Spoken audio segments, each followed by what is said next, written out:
If you have sung in a high school or community theater production, or even gone to one anytime in the last 40 years or so, you are probably familiar with the words of the sermon title, "Plant a radish, get a radish."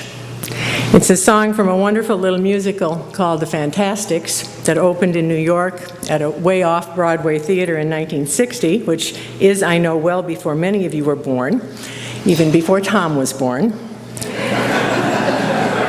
It ran continuously for 42 years, 17,162 performances at the Sullivan Street Playhouse in Greenwich Village, until it closed early in 2002. Less than 5 years later, it reopened on Broadway and is still playing to packed houses who still go home singing its best-known song, which is Try to Remember. It's a simple story, an old-fashioned love story with all of the usual characters and then some. There's a boy and a girl and a hero and a villain. And then there are two fathers, two gardens, and a wall that separates them. In the second act, one of my favorite songs is sung by the fathers while they're tending their gardens and talking over the wall about the joys and the risks of raising children. And it goes like this. And don't worry, I'm not going to sing it. Plant a radish, get a radish, never any doubt. That's why I like vegetables. You know what they're about. Plant a turnip, get a turnip. Maybe you'll get two.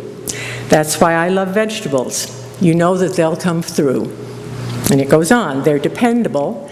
They're befriendable. They're the best pal a parent's ever known. While with children, it's bewildering. You don't know until the seed is nearly grown just what you've sown. Now, even with an unseasonably cold spring and a rain-drenched early summer, all of you gardeners know that whether you're waiting for the radishes to come up or the sweet peas to come up, once they do, it makes summer in Minnesota worth all of winter in Minnesota. And whether you're planting radishes or sweet peas, you pretty much know that save for the renegade seed in the packet, you can plant radishes and expect to get radishes. You can plant sweet peas and they'll climb right up the fence as sweet peas.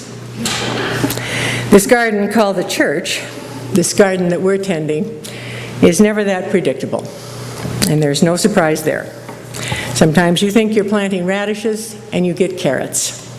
Now, if you like carrots, that's great, but if not, it can feel like wasted effort.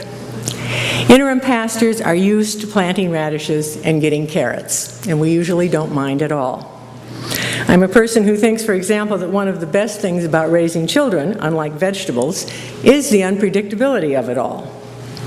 And there's another line in the song that goes, "Every turnip green, every kidney bean, every plant grows according to the plot. But with progeny, it's hodgepodgeny.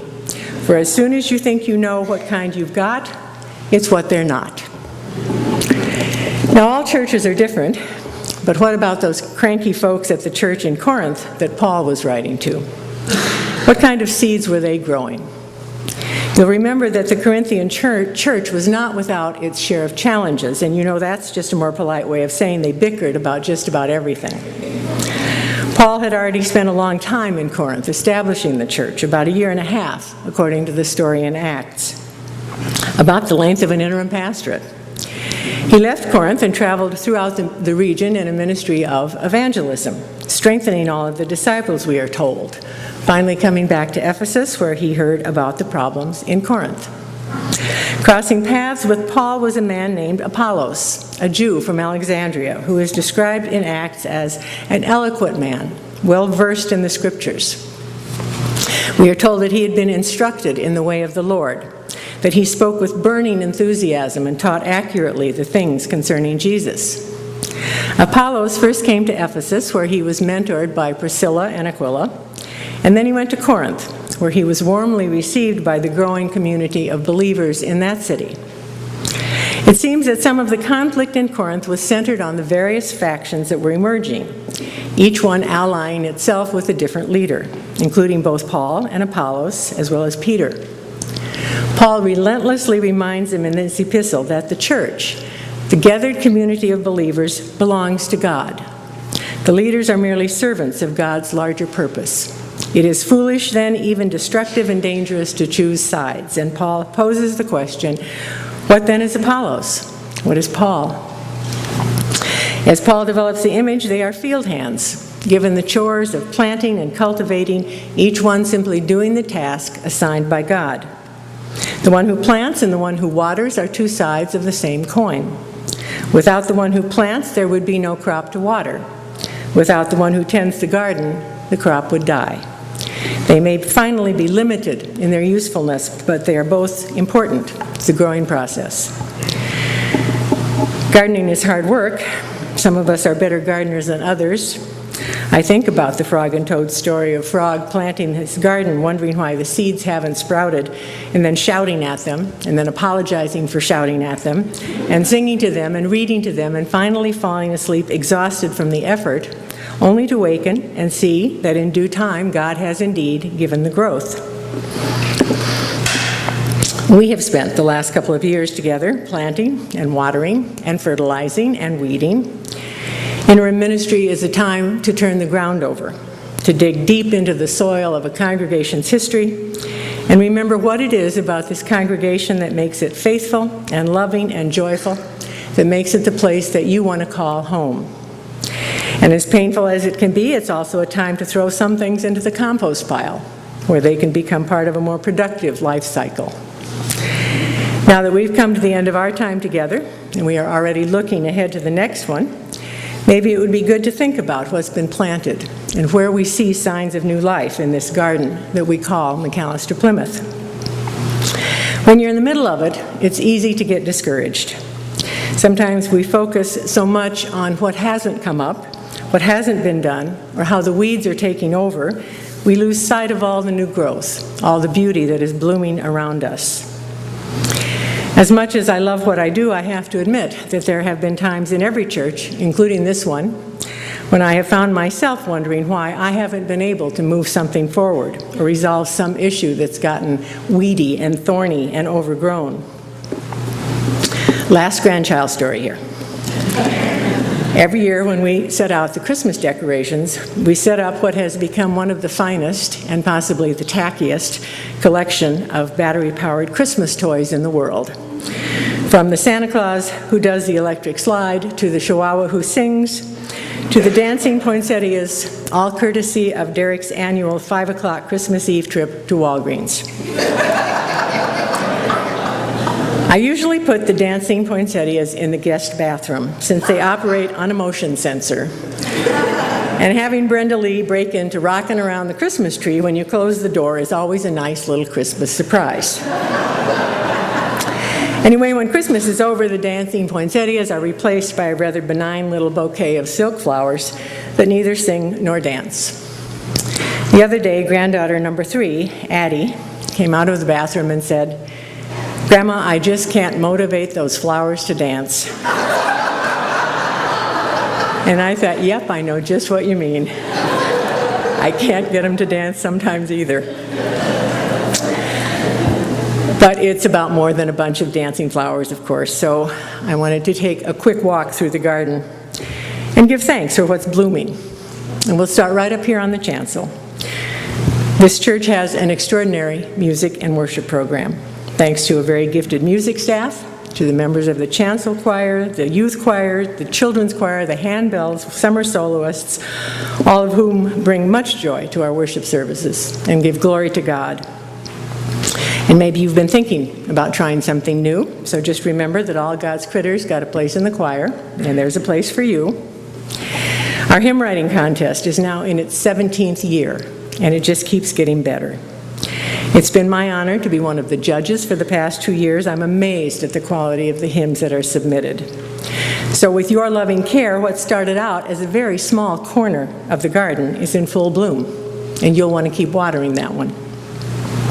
Education and fellowship continue to thrive.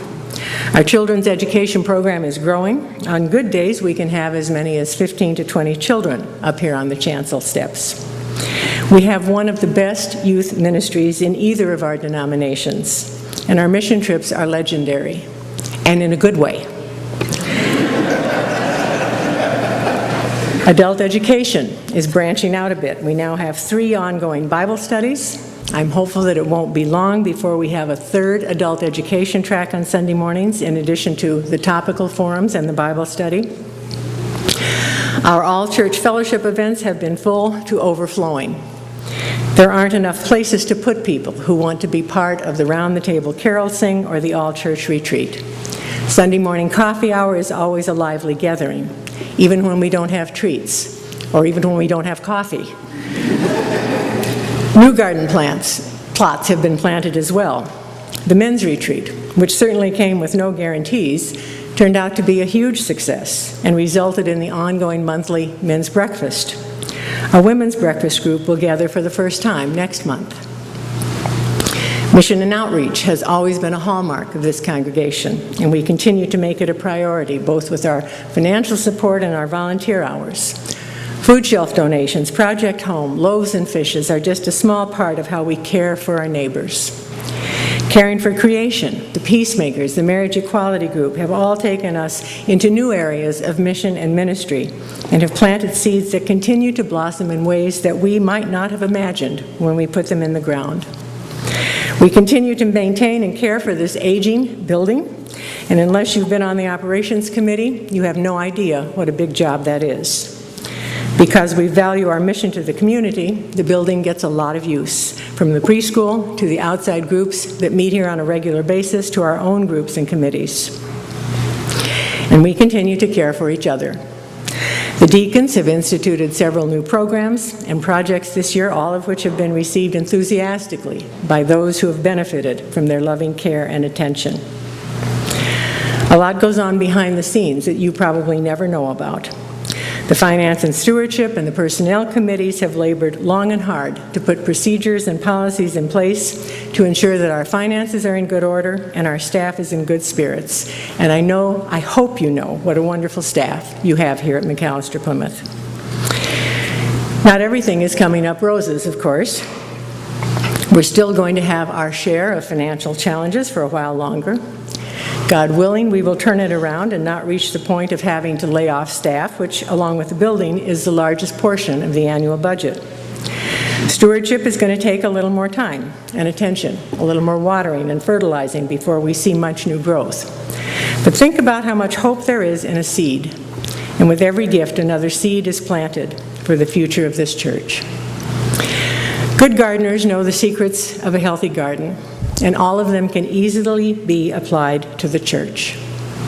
The first one is that you have to start with good soil, and that means you have to work the soil and turn it over and break up the clumps of hard dirt to let the air and the water and the nourishment and filter through to it.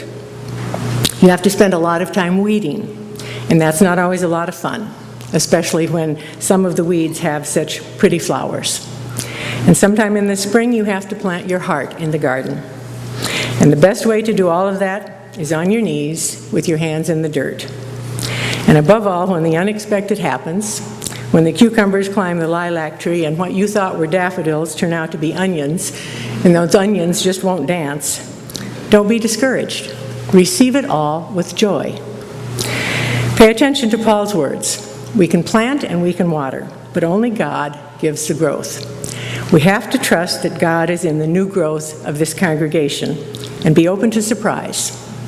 You can still plant radishes and expect to get radishes, but sometimes the grace is in the hodgepodgeny of it all, if you're able to rejoice in it. Thanks be to God. Amen.